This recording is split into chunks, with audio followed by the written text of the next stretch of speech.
sama. Ya, sini sudah.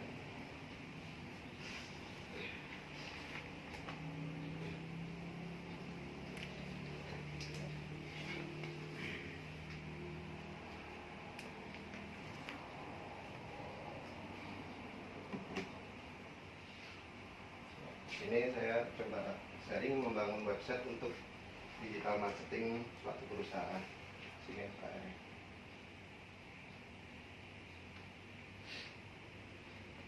Dimana di sini saya yang dimandati untuk mengolah website untuk segala macamnya. Sedikit cerita mungkin di bagian website atau IT sendiri, saya dulu tidak terpikir suka atau passionnya di situ. Dulu saya kan di bidang gambar ya, sedikit mungkin drafter, hanya menggambar seperti itu. Cuman dulu waktu tugas di luar itu banyak waktu longgar istilahnya. Jadi gambar itu nggak selalu setiap saat 8 jam itu menggambar. Jadi di sela-sela itu saya coba untuk membuat blog dulu itu waktu tahun 2010 itu, waktu rame-ramenya blog. Jadi saya coba bangun blog itu, mungkin sampai sekarang masih ada tapi saya nggak pernah saya olah, passwordnya juga saya udah lupa. Itu dulu fenomena misteri blogspot.com itu gratisan. Nah dari situ saya merasa suka seperti itu ya, di bidang seperti ini gitu. Saya coba nulis di blogspot itu, saya tulis sampai saya akhirnya kelar pekerjaan itu, saya sampai beli buku seperti itu, buku-buku tentang blog, tentang IT segala macam. Dan akhirnya saya kuliahnya juga ngambilnya di bidang komputer seperti itu. Itu mungkin sedikit cerita kenapa saya suka bidang untuk komputerisasi ini seperti itu. Terus di sini membangun website untuk digital marketing, ada beberapa poin yang saya masukkan, saya tangkap di visi misi untuk MKR sendiri. Yaitu di sini poin 1 adalah masuk di bidang sales.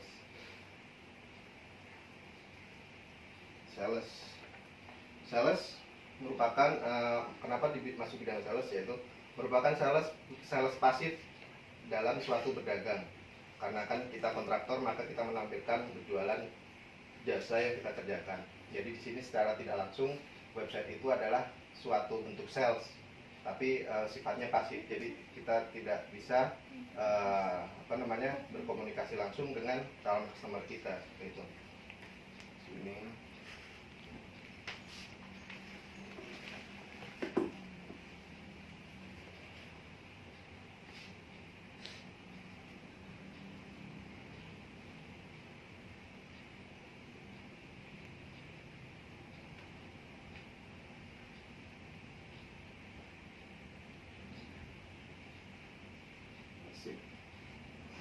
yang kedua, saya ambil poin di bidang service. Bidang service, kita tampilkan apa keahlian kita di dalam bidang kontraktor dalam bentuk gambar atau video. Jadi di website atau blog segala macam atau yang lain lah digital marketing, kita tampilkan dalam situ suatu kerjaan kita, keunggulan kita. Jadi calon customer itu tertarik membaca, melihat atau memahami apa yang kita tampilkan di dalam suatu website itu sendiri gitu. Di sini silakan.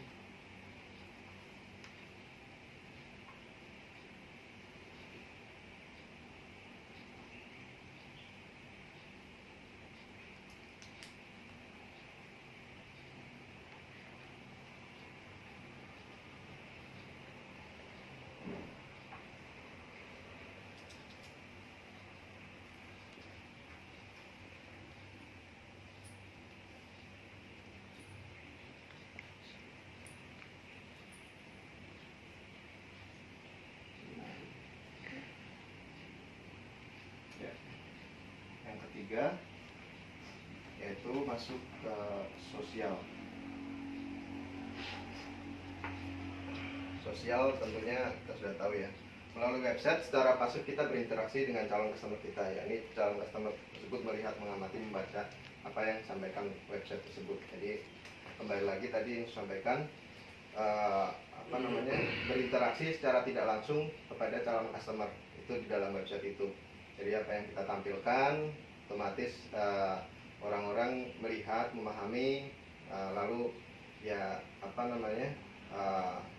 harapan kita mereka itu, calon customer kita itu tertarik dengan apa yang kita tampilkan gitu.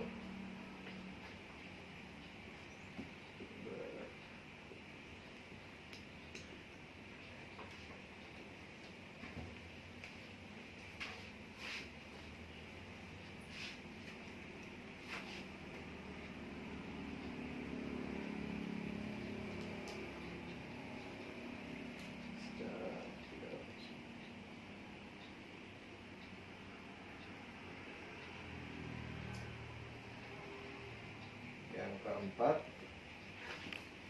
saving. Masuk ke saving. Saving dengan adanya website tentu saja dapat mereduce cost suatu market yang tadinya harus keliling untuk mencari job dengan membawa printout kompro. Dengan adanya web secara tidak langsung maka calon customer berdatangan untuk mencari kita sendiri. Namun juga tidak bisa menjadi patokan untuk kita hanya mengandalkan suatu website dalam bekerja, karena dalam hal ini dikatakan website kita itu bergerak bukan dalam bidang e-commerce yang ya seperti Tokopedia, Bukalapak segala macam gitu kan, yang secara langsung menjual barang yang terlihat. Jadi di sini saya ambil poin itu dapat mereduce cost yang suatu marketing, suatu sales yang harus keliling secara tidak langsung. Calon customer kita itu datang menghubungi kita sendiri, jadi tidak perlu menjelaskan. Ya perlulah nantinya kedepannya setelah apa yang mereka inginkan menghubungi kita paparkan lagi berkelanjutan seperti itu. Sini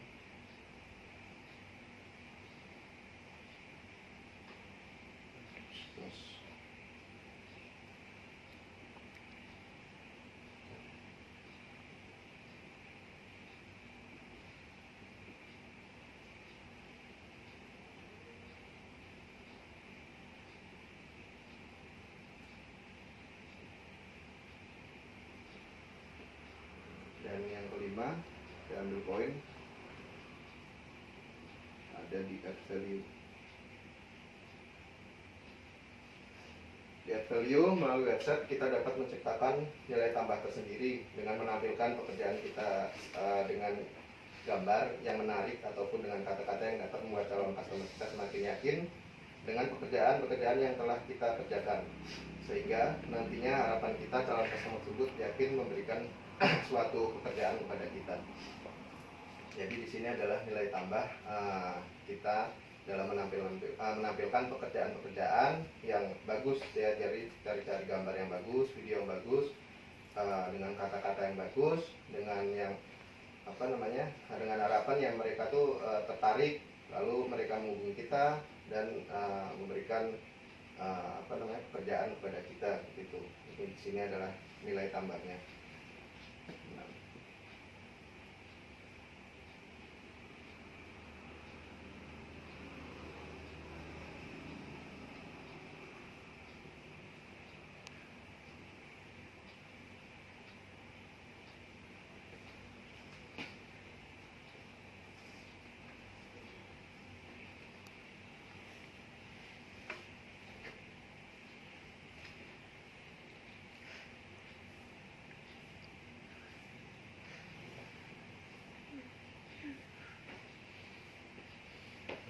Itu 5 poin yang saya ambil dalam membangun suatu website. Jadi ada sales, service, social, saving, dan add value. Terus lalu saya sampaikan di sini ada beberapa ya, ini sebuah fakta, ada beberapa customer kita yang terjaring melalui website MKR sendiri. Di sini saya sampaikan customer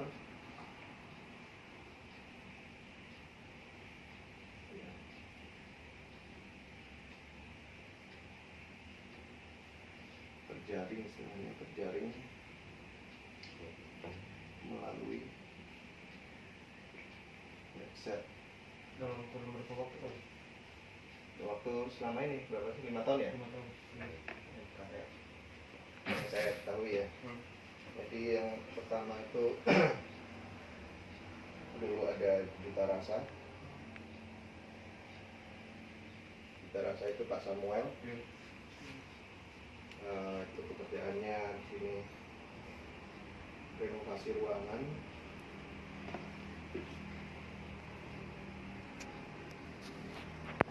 Renovasi ruangan dan lain-lain, ada 3 Mbak. Yang Juta Rasa, yang kedua lalu Pak Samuel merekomendasikan ke perusahaan lainnya, yaitu Bintang Kreasi Aroma.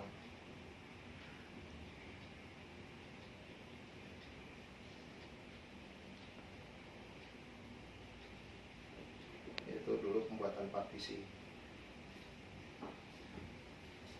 Lalu yang ketiga di sini ada Propan Raya.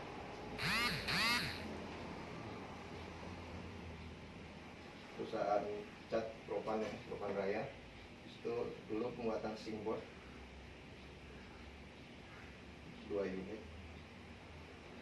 Di sini yang keempat ada Santos. Santos itu juga melalui web kapal api. Ini ada related saluran.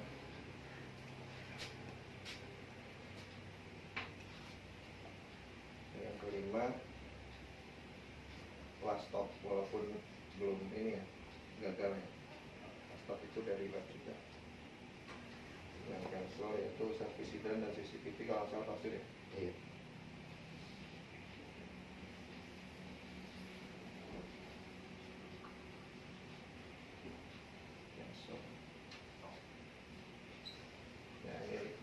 lima customer yang kurang lebihnya saya ingat itu bisa terjaring melalui website MKR. Ya, ini bukti, sebuah bukti dan fakta ya. Jadi merupakan website itu juga berguna sebagai sales yang pasif dalam menjaring calon customer kita. Lalu di sini saya sampaikan juga ada poin penting, beberapa poin penting yang dalam membangun website itu, mungkin sebagai gambaran aja. Poin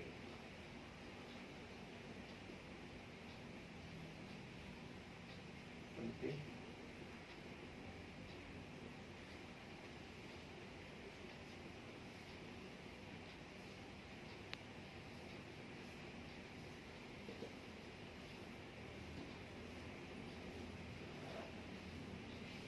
Yang pertama saya tulis di sini harus dan wajib. Dan wajib menggunakan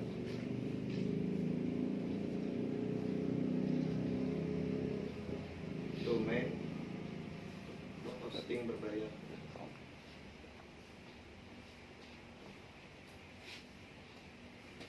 Di sini dikatakan kalau belum mengetahui domain atau hosting itu yang ada belakangnya tuh @gmail @yahoo. Kalau @gmail @yahoo itu kan gratisannya, kita semua dapat mengakses tanpa membayar. Kita sendiri sudah menggunakan hostingan atau domain berbayar, setiap setahunnya ya juga membayar, @multikaryaraharja.com. Ya, di sini dimaksudkan karena akan menjadikan kembali lagi tadi ke add value, menjadikan nilai tambah. Jika menggunakan gratisan, otomatis customer masih menimbang-nimbang ya. Di sini kok perusahaan yang istilahnya sudah berdiri bisa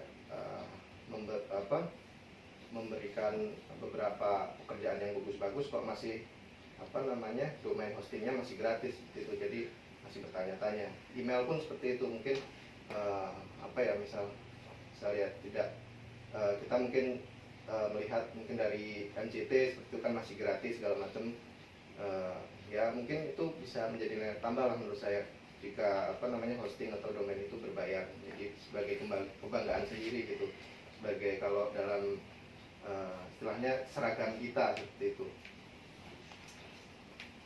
Lalu di nomor 2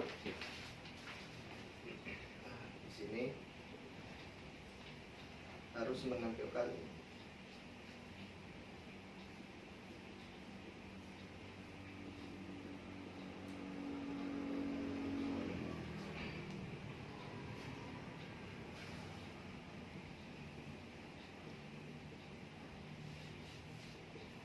interaktif dan pasif.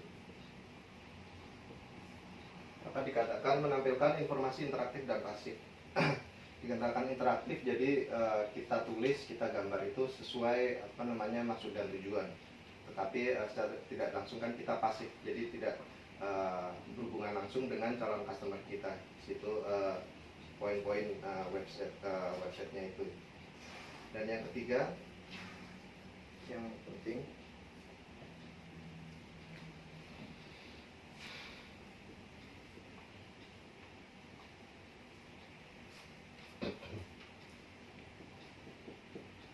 ini yang saya garis bawahi, tidak melanggar UIT. Jadi postingan atau beberapa konten kita harus melihat, menimbang-nimbang ya. Untuk hal ini suatu kehati-hatian dalam menulis artikel dalam suatu website, sehingga nantinya kita tidak ada komplain dari customer kita yang mungkin sudah kita kerjakan, kita posting, calon customer kita melihat, customer kita komplain karena hal itu tidak diperbolehkan oleh perusahaan mereka ditampilkan gitu kan.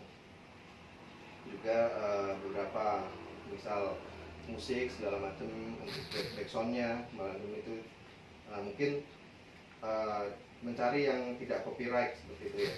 Itu ada poin-poin yang secara garis besar untuk dalam membangun suatu website.